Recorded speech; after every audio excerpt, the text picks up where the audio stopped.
Assalamualaikum warahmatullahi wabarakatuh. Alhamdulillahilladzi arsala rasulahu bil huda wa dinil haqq liyudhhirahu 'ala ad-dini kullih wa kafaa billahi shahida. Asyhadu an la ilaha illallah wahdahu la syarika lah wa asyhadu anna Muhammadan 'abduhu wa rasuluh. Allahumma shalli 'ala Muhammad wa 'ala ali Muhammad. Ya ayyuhalladzina amanu taqullaha haqqa tuqatih wa la tamutunna illa wa antum muslimun. Ikhwah fiddin rahimakumullah, bersyukur kepada Allah Ta'ala kita masih berkesempatan untuk mensyukuri nikmat Allah Ta'ala, yaitu memanfaatkan semua pemberian Allah Ta'ala untuk beribadah kepadanya.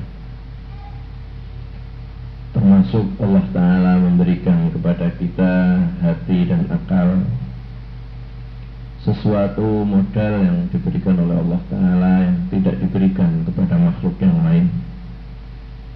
Maka marilah kita bersama-sama senantiasa mengasah akal kita dan mensucikan hati kita dengan mentaklimi, mengkaji ajaran-ajaran Allah Ta'ala dan Rasulullah SAW untuk bisa kita jadikan bekal dalam kehidupan kita ke depan. Saudaraku yang berbahagia, dalam kesempatan kali ini kita masih melanjutkan pembahasan kita tentang al-adab ma'allahi azza wa jalla, yaitu bagaimana etika atau adab kita di dalam berhubungan dengan Allah Subhanahu wa Ta'ala. Sebagaimana sudah kita pahami bahwa manusia, seseorang akan selamat hidupnya tatkala bisa mengadakan hubungan yang baik secara vertikal dengan Allah Subhanahu wa Ta'ala dan mengadakan hubungan yang baik pula dengan sesama makhluk, terlebih dengan manusia. Maka yang paling utama yang perlu kita pahami dan mestinya harus tidak berhenti pada pemahaman saja, tetapi juga kita amalkan adalah bagaimana terapsila, unggah-ungguh, tata cara, etika, adab dalam kita berhubungan dengan Allah Subhanahu wa Ta'ala.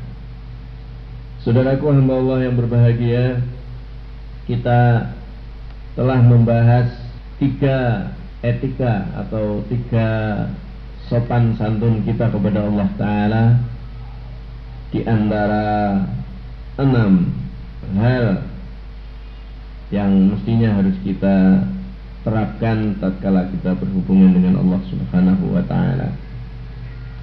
Yang pertama adalah mensyukuri nikmat Allah Ta'ala. Kemudian yang kedua adalah kita merasa malu jika kita bermaksiat kepada Allah Ta'ala. Berikutnya adalah kita berserah diri serta tawakal kepada Allah Ta'ala. Yang keempat, kita merasa optimis, merasa berpikiran positif terhadap rahmat atau kasih sayang Allah Ta'ala. Kemudian yang kelima, kita takut atas siksa dari Allah Ta'ala. Dan yang keenam, kita tidak berburuk sangka atau curiga terhadap Allah Subhanahu wa Ta'ala. 3 yang terdahulu sudah kita bahas, yaitu bagaimana kita harus mensyukuri nikmat Allah Ta'ala. Kemudian yang kedua, kita harus merasa malu apabila kita bermaksiat kepada Allah Ta'ala. Kemudian yang ketiga, kita berserah diri dan bertawakal kepada Allah Subhanahu wa Ta'ala. Etika yang keempat, saudaraku yang berbahagia, adalah kita mestinya harus optimis, harus merasa pasti Allah Ta'ala akan memberi rahmat dan kasih sayangnya kepada kita. Orang Muslim melihat kebaikan-kebaikan Allah Ta'ala dalam semua urusannya. Allah Ta'ala telah memberikan kepadanya kasih sayang, bukan saja kepada manusia, tetapi juga terhadap seluruh makhluk. Hatta binatang sekecil apapun barangkali yang tidak bisa dilihat dengan mata, mereka senantiasa diberi kehidupan dan senantiasa diberi rezeki dikasih sayangi oleh Allah Subhanahu wa ta'ala. Bahkan barangkali seganas-ganas harimau, dia juga masih memiliki kasih sayang terhadap anaknya. Itulah bahwa kasih sayang Allah ta'ala senantiasa disebarkan kepada seluruh makhluknya. Kemudian bagi manusia, bagi kita orang-orang yang beriman, maka kita amat sangat memandang optimis bahwa Allah Subhanahu wa ta'ala pasti akan menyayangi kita dan pasti akan menambah rahmatnya kepada kita. Semakin hari kita semakin optimis bahwa Allah ta'ala akan selalu memberi kasih sayang kepada kita yang bertambah dan bertambah. Saudaraku hamba Allah yang berbahagia, maka untuk memperoleh tambahan dari kasih sayang Allah ta'ala itu berupa rizki, berupa kesehatan, berupa anak yang soleh, berupa jabatan yang mengarahkan kepada kita untuk memiliki ketenangan, juga teman-teman kita, juga rekan bisnis atau kerja kita, semuanya akan berbuat baik kepada kita. Itu semua semata-mata karena rahmat dan kasih sayang Allah ta'ala kepada kita.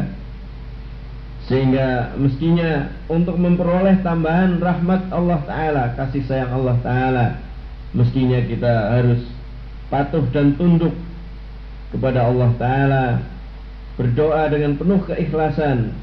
Kemudian kita juga senantiasa melakukan amal-amal kebaikan. Saudaraku hamba yang berbahagia, inilah etikanya terhadap Allah Subhanahu wa ta'ala.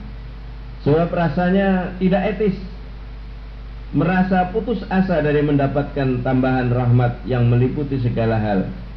Rasanya tidak etis, rasanya tidak sopan, rasanya tidak pada tempatnya tatkala kita putus asa dari kebaikan yang mencakup semua makhluk, dan kita merasa putus asa dari rahmat Allah ta'ala yang maha mengatur bukan hanya kita saja, tetapi seluruh alam pada umumnya. Saudaraku hamba Allah Subhanahu wa ta'ala, sehingga dengan demikian merupakan salah satu etika kita, salah satu adab kita kepada Allah ta'ala, bahwa kita tidak pernah merasa putus asa. Sebab putus asa bukan perbuatan orang-orang yang beriman, karena Allah ta'ala telah membuat sebuah ketentuan bahwa warahmati wasi'at kulla syai'in, bahwa rahmatku, kasih sayangku meliputi segala sesuatu. Saudaraku hamba Allah yang berbahagia, dan Allah ta'ala pun memerintahkan kepada kita, jangan sekali-kali kita merasa putus asa terhadap kasih sayang Allah ta'ala. Misalnya dengan kita lah, saya sudah berusaha optimal tapi nasib tidak berubah-ubah juga. Ya, saya sudah sholat malam, apa yang kurang dari saya sebenarnya? Ya, saya sudah lebih baik dari teman-teman saya. Apalah gunanya ibadah saya? Apalah gunanya saya belajar, misalnya bagi pelajar? Toh nyatanya seperti ini terus. Nah, ini adalah merupakan tindakan keputusasaan, bahwa sebenarnya Allah Subhanahu wa ta'ala melarang kita untuk berputus asa. Demikian juga terhadap orang-orang yang sedang menderita sakit. Kadang-kadang dia merasa, masa saya dari kecil alim, sholat terus, tapi kenapa ini ujian tidak pernah berhenti, ada-ada saja. Ya, kalau tidak diperlakukan jelek sama orang lain, ya saya kena musibah. Masa berkali-kali kena musibah, ini tidak pernah ada habisnya. Saya sudah keluar uang sekian juta, apa kata orang saya dengarkan. Bagaimana ini? Lebih baik mati saja lah. Kata-kata yang seperti ini adalah sebuah cerminan dari rasa keputusasaan. Padahal itu tidak boleh, saudaraku yang berbahagia. Etika kita, perilaku kita kepada Allah ta'ala, kita mesti harus merasa optimis. Mesti kita harus berpikiran positif, bahwa semua yang kita alami adalah dalam rangka Allah menguji kepada kita. Apabila Allah ta'ala memberi musibah kepada kita, artinya beliau Allah Subhanahu wa ta'ala sedang meningkatkan derajat kita. Kita harus yakin bahwa Rasulullah Shallallahu Alaihi Wasallam pernah bersabda, "May yuridillahu bihi khairan yusib minhu." Barang siapa yang akan dijadikan baik oleh Allah Ta'ala, maka kepadanya akan diberikan berbagai ujian. Di samping berfungsi untuk membakar, menghapus dosa-dosa kita, tetapi Allah Ta'ala sebenarnya dengan berbagai kesulitan, kekurangan, musibah yang ditimpakan kepada kita adalah hendak menguji keimanan kita, hendak meningkatkan derajat kita. Insya Allah seperti itu. Wala taqnatu mir rahmatillah. Demikian Allah Ta'ala berfirman. Dan janganlah kalian berputus asa dari rahmat Allah Subhanahu wa Ta'ala. Dan saudaraku yang berbahagia, tatkala kita berputus asa, berarti memang kita sudah kepincut, sudah terbawa oleh kampanye-kampanye, oleh ucapan-ucapan indah, oleh pengaruh-pengaruh yang luar biasa manisnya dari syaitan iblis laknatullah. Memang iblis, syaitan selalu membisiki kita agar kita berputus asa. Karena saudaraku hamba Allah yang berbahagia, yang namanya iblis, syaitan adalah mengajak-ngajak kita untuk menjadi temannya, dan biasanya dia meniupkan ajakannya kepada orang-orang kafir.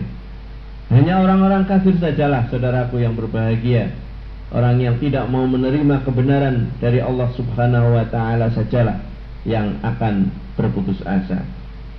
Sebagaimana yang disebutkan di dalam Al-Quran, A'udzubillahi minasyaitonirrajim, innahu la yai'asu min rauhillah illal qaumul kafirun. Sesungguhnya tidak berputus asa dari kasih sayang Allah Ta'ala melainkan kaum yang kafir. Saudaraku hamba Allah yang berbahagia, itulah etikanya terhadap Allah Ta'ala. Yang keempat, bahwa kita harus merasa optimis terhadap kasih sayang Allah Ta'ala, dan sangat tidak etis tatkala kita berputus asa. Kemudian berikutnya saudaraku yang berbahagia, yang kelima adalah kita merasa takut akan siksa Allah Subhanahu wa Ta'ala. Orang muslim melihat kedahsyatan kekuatan Allah, kekuatan pembalasannya, dan kecepatan penghisaban atau perhitungannya. Kemudian seorang muslim mestinya bertakwa dengan ketaatan yang luar biasa dan tidak pernah bermaksiat kepada Allah Subhanahu wa Ta'ala. Inilah saudaraku yang berbahagia, etikanya terhadap Allah Ta'ala. Sebab rasanya sangat tidak etis bagi orang-orang yang berakal kalau hamba yang lemah dan tidak berdaya melakukan kemaksiatan kepada Tuhannya yang maha perkasa, maha kuasa, maha kuat, maha menang. Karena Allah Ta'ala telah berfirman, A'udzubillahi minasyaitonirrajim, wa idza aradallahu biqaumin su'an fala maraddalah wa ma lahum min dunihi min wal. Dan apabila Allah menghendaki keburukan terhadap sesuatu kaum, maka tak ada yang dapat menolaknya, dan sekali-kali tak ada perlindungan bagi mereka selain dari Allah Subhanahu wa Ta'ala. Demikian firman Allah yang termaktub di dalam Al-Quran surat Al-Ra'd ayat 11. Sehingga demikian saudaraku hamba Allah yang berbahagia, memang manusia diwajibkan untuk berikhtiar, tetapi ikhtiar-ikhtiar yang sifatnya akli, dengan akal dan dengan fisik saja, itu belum cukup saudaraku yang berbahagia untuk membentengi siksa Allah Ta'ala tatkala kita tidak taat kepadanya. Karena tadi dikatakan, kalau Allah menghendaki keburukan pada suatu kaum, maka tidak ada lagi yang bisa menolaknya, karena Dia maha kuasa, dan mestinya hanya kepada Allah Ta'ala sajalah semua makhluk itu berlindung. Kemudian disebutkan di dalam Al-Quran, inna batsha rabbika la syadid. Sesungguhnya azab Tuhanmu itu benar-benar keras. Kita harus khawatir dan takut. Jangan sampai kita seperti orang-orang yang menjadikan agama sebagai bahan olok-olokan. Dia kadang-kadang berhumor lah, istilahnya dia bercanda. Saya mau maksiat sajalah, di surga dan enak, nanti kumpul dengan bintang film. Masya Allah, naudzubillah min dzalik. Seolah-olah saudaraku hamba Allah Ta'ala dia mempermain-mainkan Allah Subhanahu wa ta'ala. Padahal saudaraku hamba Allah ta'ala, barangkali orang yang seperti itu tadi, misalnya baru terkena maaf ya, setitik dari api saja dia sudah teriak-teriak, apalagi dia nanti menerima siksaan dari Allah ta'ala. Baik siksaan itu atau azab itu yang datang di dunia ini, ya, berupa datangnya penyakit, musibah, bencana alam dan sebagainya. Lebih-lebih nanti mestinya kita harus khawatir bahwa seringan-ringan panasnya api neraka adalah orang yang memakai sandal dari api neraka. Yang dipakai itu di bawah, saudaraku yang berbahagia. Tapi apabila kita memakai sandal atau sepatu dari neraka, maka otak kita akan mendidih. Itulah seringan-ringan dari siksaan Allah Subhanahu wa ta'ala. Sehingga saudaraku hamba Allah yang berbahagia, jangan sampai sekali-kali kita menantang, menganggap ringan terhadap balasan azab dan siksa dari Allah Subhanahu wa ta'ala. Pernah saudaraku hamba Allah yang berbahagia, Khalifah Ali bin Abi Thalib, pada saat pemerintahannya, pernah datang salah seorang saudaranya. Dia meminta sesuatu fasilitas karena saudaranya berkedudukan sebagai presiden atau khalifah. Maka sahabat Ali ini, Khalifah Ali, Imam Ali ini, suatu malam memanggil saudaranya yang meminta fasilitas, meminta uang katakanlah. Maka tatkala menghadap kepada Ali, Ali berkata kepada saudaranya ini, ulurkan tanganmu. Dikiranya akan dikasih uang. Barangkali sekarang ini mau dikasih cek mungkin. Tapi apa nyatanya yang terjadi? Ali bin Abi Thalib, Khalifah Ali, sudah mempersiapkan sepotong besi yang dibakar ujungnya. Kemudian tatkala telapak tangan saudaranya ini diselonongkan ke Ali, kemudian oleh Ali ditempelkanlah besi yang panas itu sehingga dia berteriak-teriak. Maka setelah itu Ali pun berkata kepada saudaranya ini bahwa itu baru api di dunia. Saya lebih takut akan siksaan Allah, yaitu api neraka. Bukan hanya kamu saja yang terbakar, tapi saya juga terbakar. Demikianlah saudaraku hamba Allah yang berbahagia, ciri-ciri orang yang merasa takut kepada Allah Ta'ala, merasa takut akan azabnya. Justru orang-orang yang tidak memiliki keimanan, mereka merasa santai-santai saja, karena mereka tidak tahu seberapa perkasanya Allah Ta'ala apabila beliau, Allah Subhanahu wa Ta'ala, akan mengadab seseorang atau suatu umat. Wallahu azizun dzuntiqam. Demikian Allah Ta'ala berfirman, dan sesungguhnya Allah Maha Perkasa lagi mempunyai balasan. Saudaraku hamba Allah yang berbahagia, orang muslim melihat kepada Allah Ta'ala ketika ia bermaksiat dan tidak taat kepadanya, ia merasa seolah-olah ancaman Allah Ta'ala tengah mengenai dirinya. Siksanya telah terjadi padanya dan hukumannya telah turun padanya. Ia juga melihat kepada Allah Ta'ala ketika ia taat dan mengikuti syariat Allah Subhanahu wa Ta'ala. Ia merasa seolah-olah Allah telah memberikan janjinya kepadanya, dan dengan pakaian keridhaan telah dikenakan kepadanya. Kemudian ia berbaik sangka kepada Allah Subhanahu wa Ta'ala. Inilah mestinya saudaraku hamba Allah yang berbahagia. Etika yang keenam adalah kita senantiasa berbaik sangka, husnuzon kepada Allah Subhanahu wa Ta'ala. Sebab rasanya tidak etis tatkala seseorang berburuk sangka terhadap Allah Ta'ala, kemudian ia bermaksiat dan tidak taat kepadanya, setelah berpendapat bahwa Allah Ta'ala tidak melihat dirinya dan tidak menghukum atas pelanggarannya. Saudaraku hamba Allah yang berbahagia, dalam hal ini Allah Ta'ala tidak memiliki seperti sekarang ini kekebalan hukum. Dan sebagaimana yang sudah kita bahas, kita tidak bisa bersandar kepada orang tua kita, bersandar kepada katakanlah pendahulu-pendahulu kita.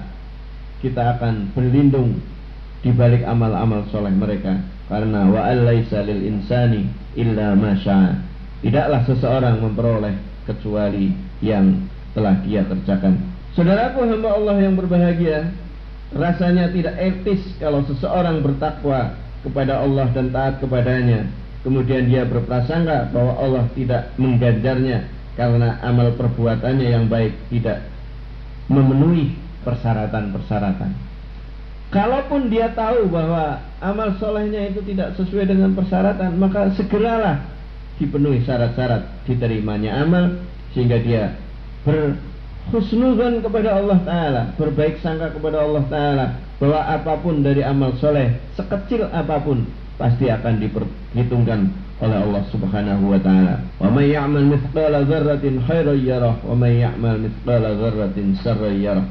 Bahwa sekecil apapun amal kebaikan pasti akan dibalas oleh Allah Ta'ala, dan sekecil apapun kejahatan pasti akan dibalas oleh Allah Ta'ala. Saudaraku hamba Allah yang berbahagia, kemudian kesimpulan dari kita semua tentang bagaimana kita harus berbaik sangka kepada Allah Subhanahu wa Ta'ala, disebutkan bahwa barang siapa yang taat kepada Allah Ta'ala dan Rasulullah dan takut kepada Allah dan bertakwa kepadanya, maka mereka adalah orang-orang yang memperoleh kemenangan.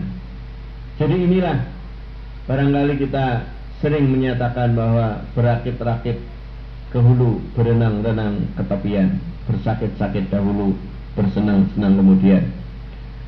Inilah barangkali kesabaran-kesabaran yang senantiasa harus kita terapkan, bahwa dengan ketaatan-ketaatan kita kepada Allah Ta'ala di tengah masyarakat yang tidak taat, rasanya sangat-sangat berat memang.